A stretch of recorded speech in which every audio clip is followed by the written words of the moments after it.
الله وجهه صوب وجهه زكتم يتصجأتوا بلن. أعزائي الطلاب، نبدأ الآن بدرس جديد، والدرس هو تابع للدرس السابق، حرف ال. عنوان الدرس حرف ال مع حروف العلة. ال وآ بصير لا منفردة ما إلى معنى. الحرف اللي بعده ال وفتحة بصير لا معناته فعل أمر ادهن. لا فعل أمر ادهن، فعله لازم يكون لازم. الحرف اللي بعده ل معناته لحم. معناته لحم. لحم. الحرف اللي بعده لي منفردة ما إلى معنى. لي منفردة ما إلى معنى. عنوان الدرس راديور.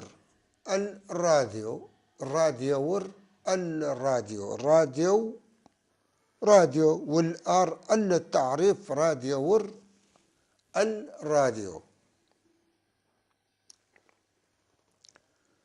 نانر تعترى رينو راديوم يدأخ. نانا الأم، تعتا الأب، والراء فتحة، واو العطف. الوالد الوالدة والوالد. نانرا تعترى رينو دائما. أخذنا الكلمة سابقا. راديوم انتبهوا، فوق راديور هون راديوم. الميم هون حرف جر. راديوم إلى الراديو. يدأخ. دأ معناته استمع إلى.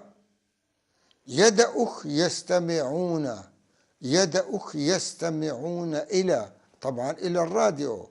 إذن الجملة من الأول نانرا تعترى رينو راديوم يدأخ.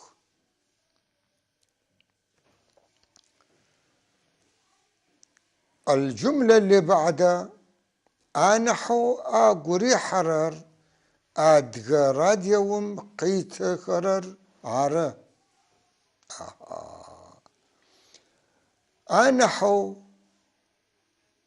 آنح للمقارنة ما بين شيئين أو شيء وأشياء.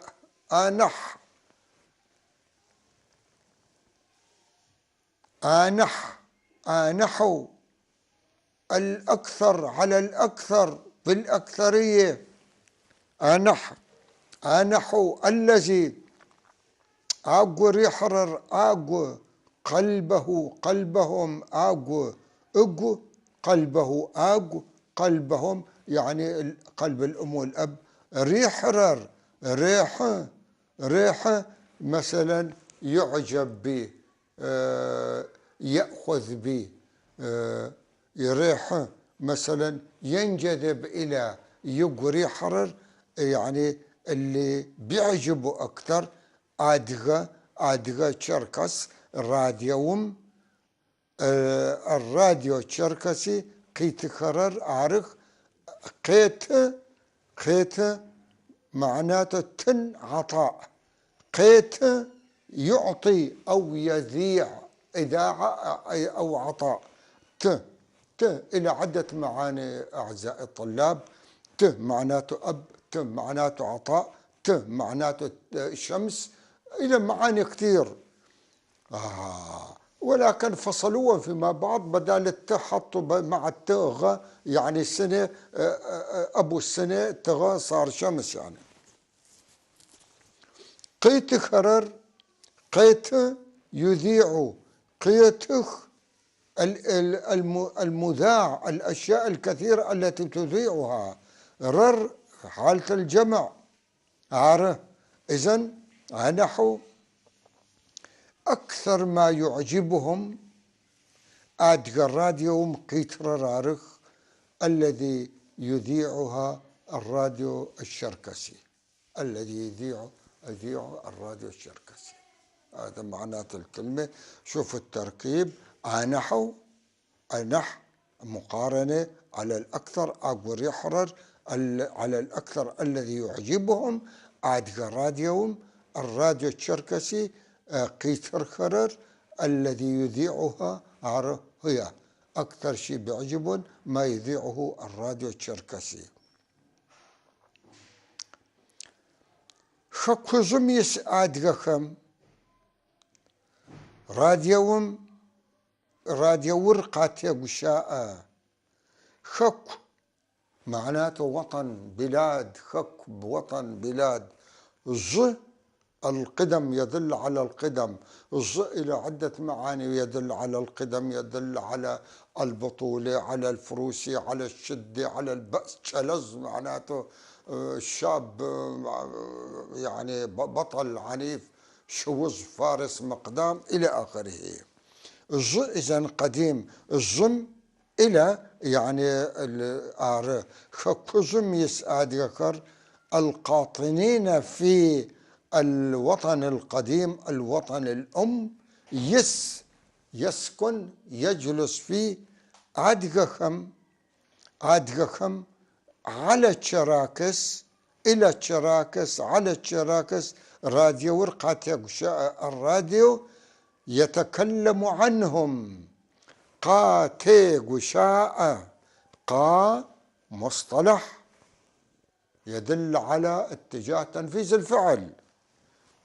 الألف قا للجمع عنهم، يعني عم بيحكي عنهم. تي عليهم. غشاء يتكلم، الراديو يتكلم عن الشراكس الموجودين في الوطن الأم. خكزم، خك وطن، قديم، الأم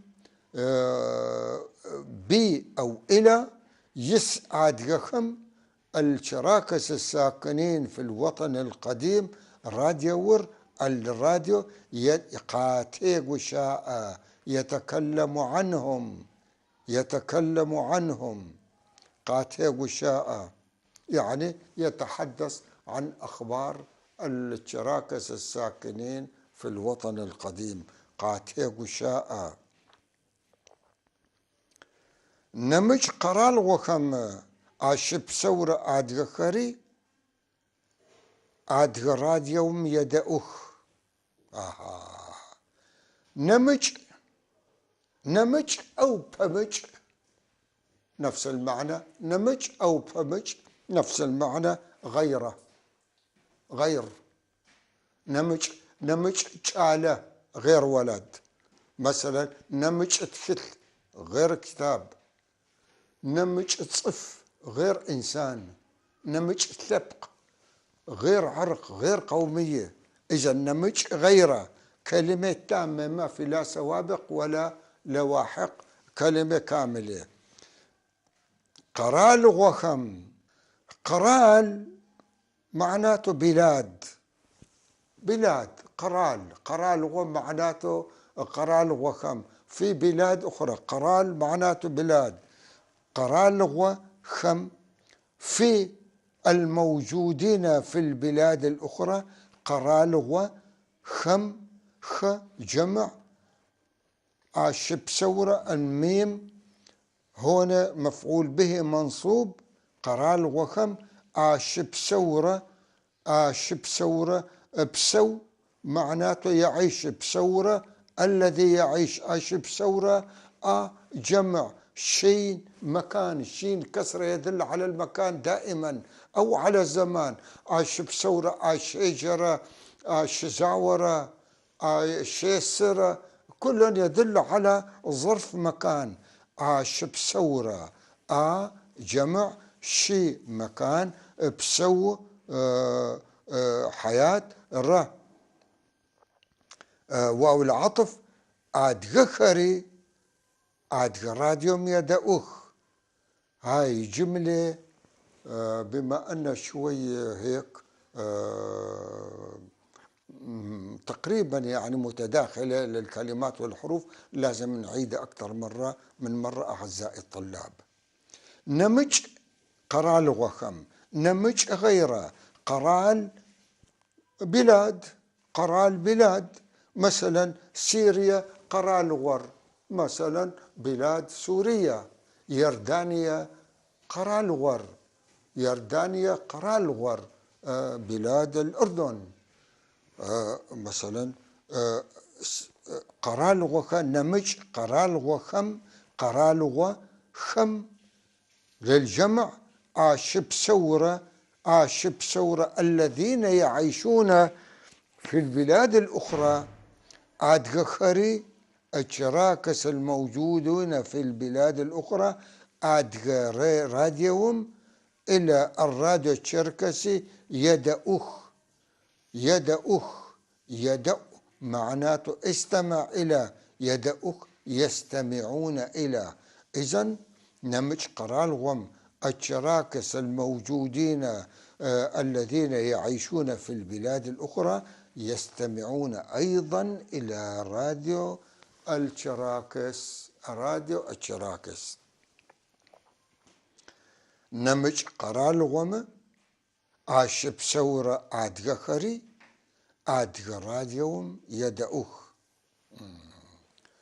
منعيد الدرس أعزائي الطلاب بشكل سريع من الأعلى. لا، معناته ادهن فعل أمر، معناته لحم، لي ما إله معنى.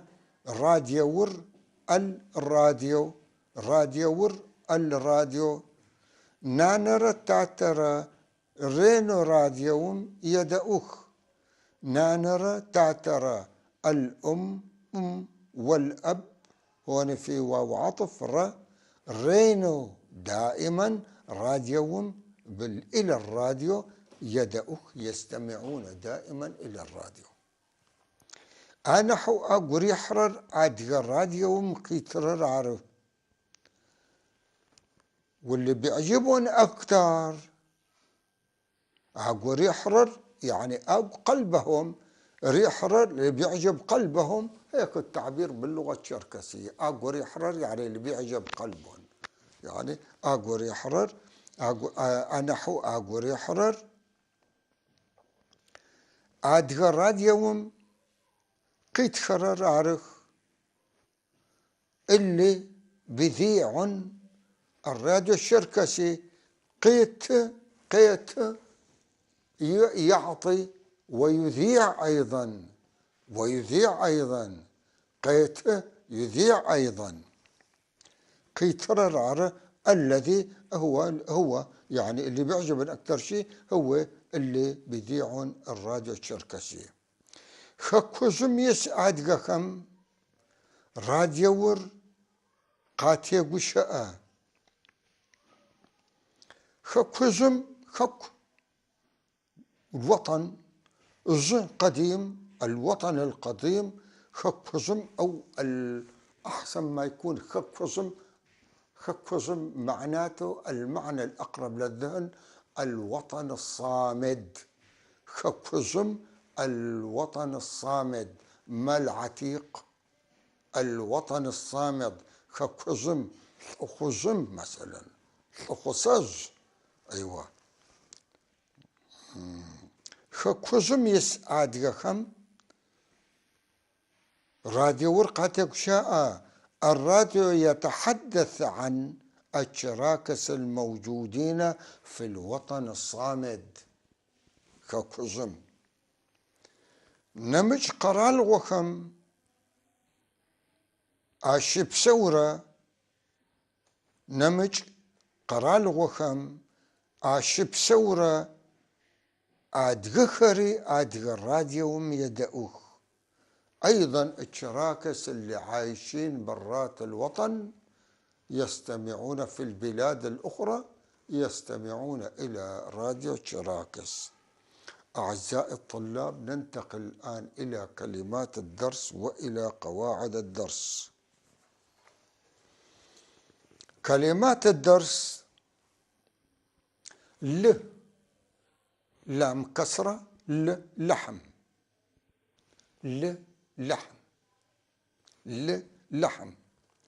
ريحة يستحسن، يعجب بي.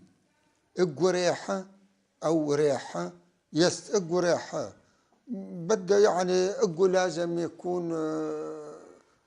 يكون قدامه يستحسن، يعجب بي. خك وطن، بلد، خك وطن، بلد. قرال بلاد، قرال بلاد، بلاد أخرى يعني. قرال بلاد.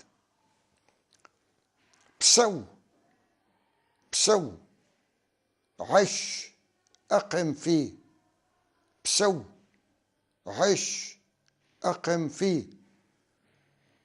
فعل أمر بسو، وبسو فلتعيش، تحوي غبسو الله يعيشك، الله يديمك. شبسو أقم فيه هناك.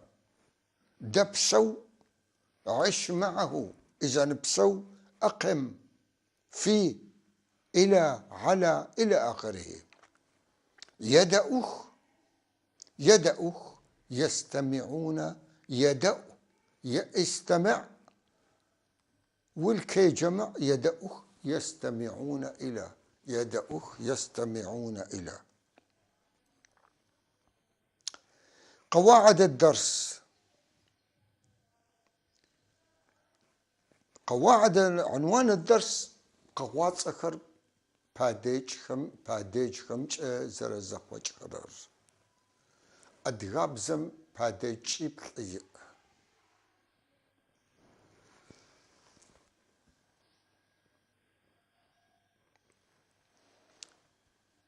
في اللغة الشركسية 4 حالات إعرابية للأسماء. للأسماء 4 حالات إعرابية: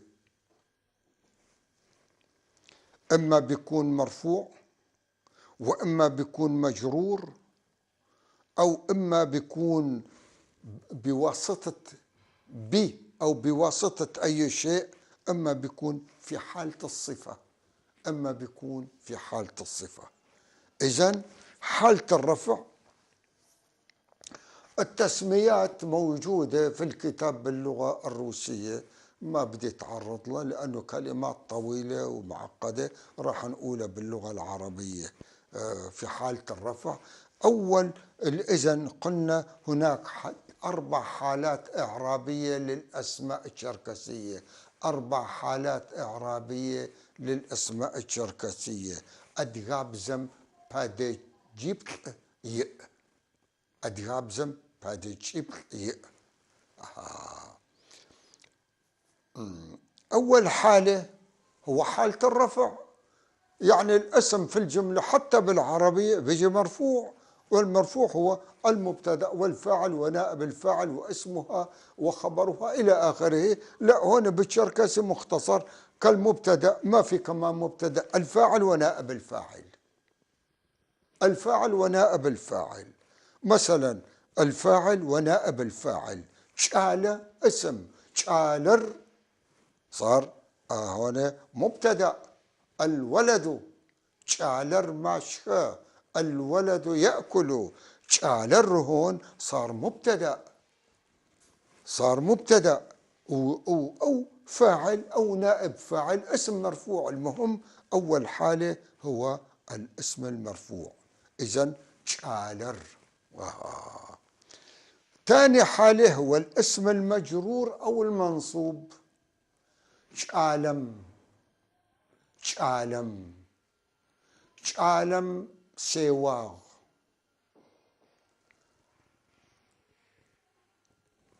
المنصوب هنا تعلم، تعلم منصوب، سواغ أنا ضربت الولد، تعلم سواغ. أو بسم ما كخ إلى النهر يذهبون، إلى النهر يذهبون. إذا في حالة، إذا الأسماء في الحالات الإعرابية في اللغة الشركسية 4 حالات: حالة الرفع، وحالة الاسم المجرور أو المنصوب. اسم المجرور أو المنصوب، حالة الرفع بيجي بعده لحالة، لحالة. المجرور والمنصوب بيجي بآخر الجملة مفعول به أو اسم مجرور من إلى عن إلى آخره. كل هذا الحروف الجر بيجي معه. تعلم سواق مثلا، تعالر قص دشاغ، الولد أكل معي، ضربت الولد. ايوه. الحالة الثالثة يدل على الواسطة أو الآلية، الواسطة أو الآلة، الواسطة أو الآلة. تعلمج سدج أو قوقاغ، ماشينمج سقوقاغ، سدج أو قوقاغ، ماشينج أو ماشينمج سقوقاغ. إذن الحالة الثالثة هي الواسطة أو بواسطة أو الآلة. هاي الحالة الثالثة. الحالة الرابعة حالة الصفة. تعالى بصير تعالوا، فتحة و فتحة و تعالوا. ختوا تعالوا، سدوا تشغوا، تشغوا صاغر قجغ، تشغوا. هون الأو بيجي معناته صفة، ولكن باللغة العربية بيجي معناته اسم موصول بمعنى الذي، اسم موصول بمعنى الذي. شالوا ققار الولد الذي جاء، ولكن مسمينا هن حالة الصفة، حال الصفة. إذن الاسم متى ما انضاف له، انضاف للاسم إضافة، انضاف للاسم جذر الكلمة وفتحة و بصير جعلوا، جعلوا الولد الذي بصير في حالة صفة، بصير في حالة صفة. طبعا كل حالة من هالأحوال راح نشرحها بشكل مفصل حتى تفهموا كويس، لأنه هذا العمود الفقري لقواعد الأسماء في اللغة الشركسية. إذن للأسماء في اللغة الشركسية 4 حالات إعرابية، 4 حالات إعرابية.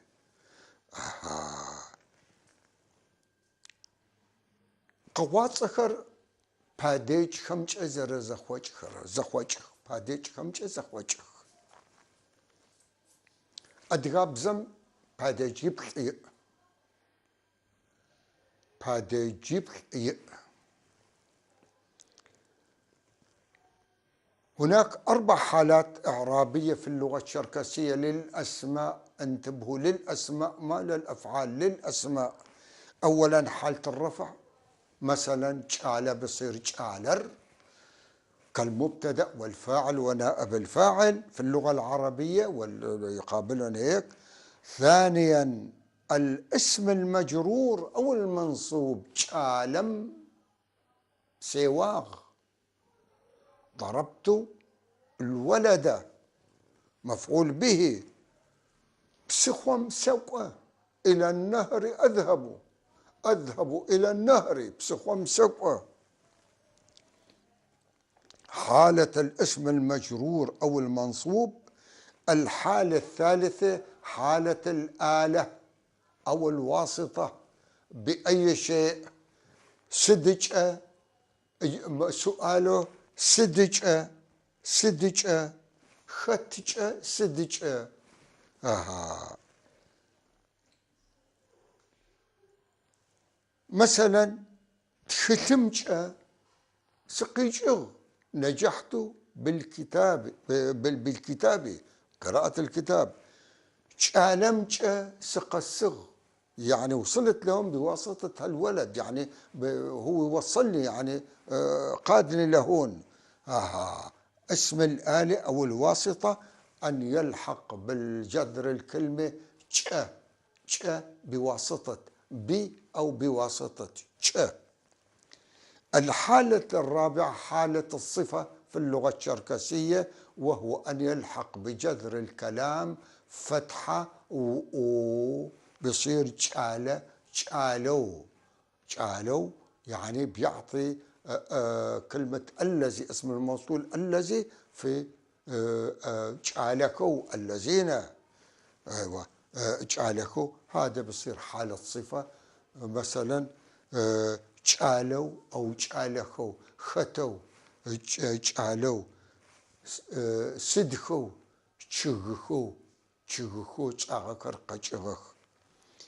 أعزائي الطلاب، طبعا هالدرس هذا أعطيناكم بشكل مبدئي، ولكن هالأربع حالات راح نشرحهم بشكل مستفيض في الدروس القادمة. والسلام عليكم ورحمة الله وبركاته.